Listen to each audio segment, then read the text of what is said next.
મહત્વના સમાચાર પોરબંદરમાં જેલમાં બંધ હિરલબા જાડેજાની મુશ્કેલીમાં વધારો થયો છે। હિરલબા જાડેજા સહિત 5ની સામે નોંધાઈ વધુ એક ફરિયાદ। સાયબર ક્રાઇમ હેઠળ હિરલબા સહિત 5 સામે ફરિયાદ।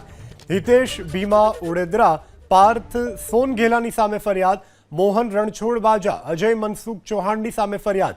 હિરલબા જાડેજા ડ્રાઈવર સામે પણ ફરિયાદ નોંધાઈ છે।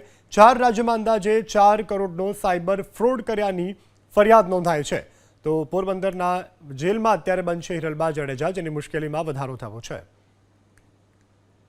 મોટું સાયબર ફ્રોડ આચરવામાં આવેલું છે। આ અંગેનો એક ગુનો દાખલ કરવામાં આવેલો છે।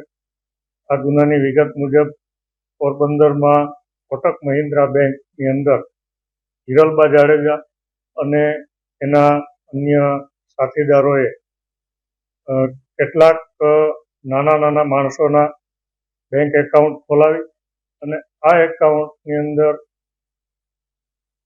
દેશના અલગ અલગ રાજ્યોમાં જે સાયબર ક્રાઇમ થઈ રહ્યો છે એ સાયબર ક્રાઇમ દ્વારા મેળવેલી રકમ આ એકાઉન્ટમાં મેળવી અને પોતાને મળતિયા માણસો મારફત આ રકમ ઉપાડી અને સાયબર ક્રાઇમની જે દેશ લેવલની જે સિન્ડિકેટ છે એના ભાગરૂપે આ એક ગંભીર પ્રકારનો ગુનો આચરેલો છે।